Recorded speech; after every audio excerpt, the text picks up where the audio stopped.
So Tennessee is outside the top 10 in some post-spring rankings. Alabama not in the top 5. We talked Bama, so let's turn this to the Vols. Let's start with CBS Sports.com as their post-spring rankings. They have Tennessee at 16. Whoa, that's a lot low than I would have figured. As for ESPN, their postseason rankings, they have Tennessee outside the top 10 as well, but higher at number 11. Is this disrespectful, Caleb Calhoun? That's the question I want to ask you. And that's today's tough question. Is Tennessee being disrespected or is this fair? And it's brought to you by Andy Mason Realestate.com. Save thousands or tens of thousands with a realtor that has over 40 years of experience in his office with the real estate, best prices, best service in Knoxville. Andy Mason Realestate.com. Disrespectful? I think the CBS Sports one definitely is. And the ESPN one at 11, somewhat. I would be stunned if Tennessee didn't finish within the top 10 this season at the end of the year. And they should be a preseason top 10 team, period, end of discussion. But John says, I like those rankings. Great motivation to prove them wrong. And it gives me something to ask Cooper and Jacob about. But that's true. But I think it's somewhat disrespectful. It's absolutely disrespectful. Now, I'm with you. I've turned in my fan card years ago, but to play the role of a fan, the two people who wrote this are known Vol haters, Dave. And one of them is a recent resident Vol hater. Dennis Dodd wrote this at CBS. Same guy who said Nico ain't cutting it in spring ball before he ever threw a pass. So, that's where Tennessee came in at number 16. Dennis, you got an agenda against Tennessee, man? Did somebody at Tennessee steal your lunch money? And it's funny because I know that Barrett Slee is big on Tennessee. He was big on Butch Jones, and he was big on the column he wrote yesterday. And no, that's not a Tennessee accent, Caleb. That's a Paul Feinbaum caller accent. I know. Oh, okay, good. Yeah, that's a Feinbaum. I can't do it. Tennessee's got a different type of Southern accent. I can't really do it. The East Tennessee slow Southern drawl. I can't do it well. It's the eyes. The eyes. That go from eyes to eyes, and I do that from time to time. I used to do it quite a bit if I'd had a couple of cold ones in me. Is it motivation for Tennessee? I would post it up. I'd post the number 16 up in the locker room. Oh yeah, that one's absolutely motivation. Number 11, it's Mark Schlabach who wrote it. I also think he's had an agenda a little bit against Tennessee over the years since he's a Georgia guy. But that's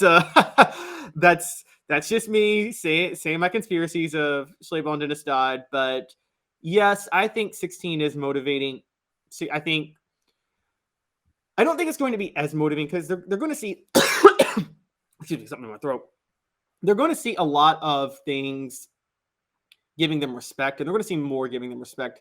I don't know if Tennessee's capable of doing what Michael Jordan was able to do, which was just take the one thing that offends him and use it as fuel. I don't know if they're capable of doing that. I will say who should take it personally is Joe Milton, Dennis Dodd's article. Here's what he says about Tennessee. Joe Milton can throw it to the moon. It's actually pretty funny. Just don't ask him to hit the moon. Yeah. And then basically saying he has accuracy issues, and Alex Golish being gone, and Hendon Hooker being gone, and the losses of Cedric Tillman and Jalen Hyatt. So Tillman barely played. I'm sorry? Tillman barely played. I don't know how that could be a factor. Well, yeah, he noted that Squirrel White should be able to replace him along with Brew McCoy. I think the big thing is Joe Milton should take it as disrespect more than anything. Joe Milton's been getting a lot more respect recently, ever since the Orange Bowl. And I think he should take personally what Dennis Dodd wrote about it. And I do think Joe Milton is the type that can take things personally, because I think part of what made him play so well in the Orange Bowl was all the negative press he was getting leading up to that game. Yep. Like, share, and subscribe. We greatly appreciate that.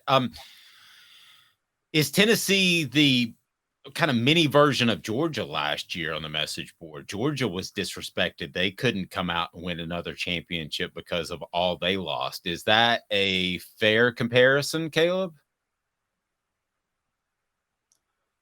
Kind of a poor man's perhaps disrespect? Yeah, I think partially because of just the loss of talent, there's an unknown, but everybody knew last year that Georgia was loaded. Just no one knew everybody knew Georgia was loaded, just no one knew anything about the talent. Last year's Georgia team reminded me of 98 Tennessee, where that 98 team was super disrespected because of what they lost, but that team, everybody knew that team was loaded with talent. It was just unproven talent at that point.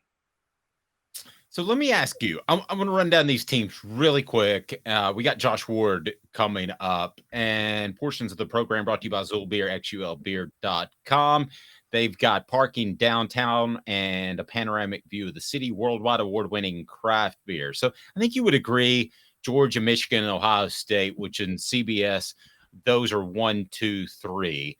They are better than Tennessee heading into the season, you would think. We all saw last year that things could change quickly, but I would have to have them above Tennessee. So let me throw these other at you real quick. Penn State, they've got it 4. No. Washington, 5. No. Alabama, 6. I understand putting Alabama ahead of Tennessee. I do. But no. I think we'll know after the first month the better team based off quarterback play. So I think that's a coin flip. Florida State. No, the most overrated team in college football right now, and I'm sick of the love Florida State's getting. Sorry. That's driving me crazy. What was the team last year that got all the preseason love that didn't pan out? But I think Florida State's that team this year. Texas A&M, wasn't it? Yep. It was A&M. LSU.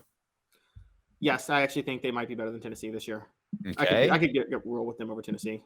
Notre Dame is not. And I'm going to tell you why. Because Notre Dame and Marcus Freeman hired a player's coach. You can get 1 year out of a player's coach. They got a pretty good year last year, but I'm going to go ahead and tell you that's going to start to slide downhill. Okay. I'm telling you, it's going to happen, and it's going to start this year. So I'm going to go ahead and take that one. Clemson. Tennessee just beat Clemson. I'm fine if you think Clemson's going to finish ranked ahead of Tennessee, because as easy of a schedule as I think Tennessee has, Clemson's got an easier one. I mean, I will say that, look, we were talking about SEC dominance yesterday, and I still believe in it, but good Lord, Tennessee and Georgia have 2 of the easiest schedules you could ever imagine for SEC teams, but Clemson's got an easier one. I'm not any more of a believer in Cade Klubnik than I am Joe Milton, though, based off what I saw in that Orange Bowl. Oregon. Again, I could see them being ranked higher than Tennessee at the end of the year because of where they play, and I think Oregon could win the Pac-12 this year. I would say the same thing for Kansas State. You think Kansas State's going to win the Big 12? I think they'll be right there. I mean, I think they'll be right there. I don't think they're better than Tennessee, but I think they could finish ranked ahead of Tennessee. Okay, fair enough. Southern Cal has Caleb Williams coming back. I was a little surprised that Southern Cal wasn't higher on this list. I agree. Utah, they've established something. Back-to-back Rose Bowls, 2 consecutive Pac-12 titles. So I don't have a problem with them getting some love. But if Tennessee and Utah played this season at a neutral site, I'd have the Vols as probably a 4.5-point favorite.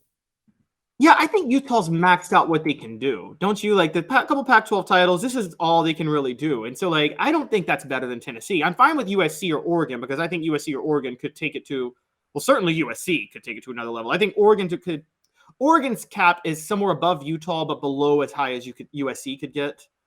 And so, yeah, I still have Tennessee ahead of Utah. I agree. Yep. And then, so the last one, who did I have? I lost my screen there. Oregon State's the last one. Okay, sorry.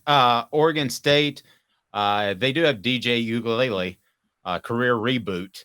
He transfers from Clemson. I don't think he's worth a darn. No, Oregon State is living off of one game last year where they, to their credit, they beat Oregon at home towards the end of the year. That was at home. Oregon had a first-year head coach. That's the best they're going to do. Oregon's going to be better this year with Dan Lanning in a second year. I'm sorry. Oregon State's going to fall back to the pack. That was one of those years where, do you remember in 2017 when South Carolina went 9-4 under Will Muschamp? And everybody was thinking, oh, Will Muschamp is building something in South Carolina. But in reality, it was because Tennessee and Florida were having their worst years in history. That voice. He's Caleb Calhoun. I'm Dave Hooker. Tennessee, I would have it about 8. I would have them at about 8. And I think there's a potential upside to be 2 at the end of the year. If Joe Milton doesn't play well, there's potential to be 18 at the end of the year. So I think there's a lot of variance there. Could have said the same thing last year.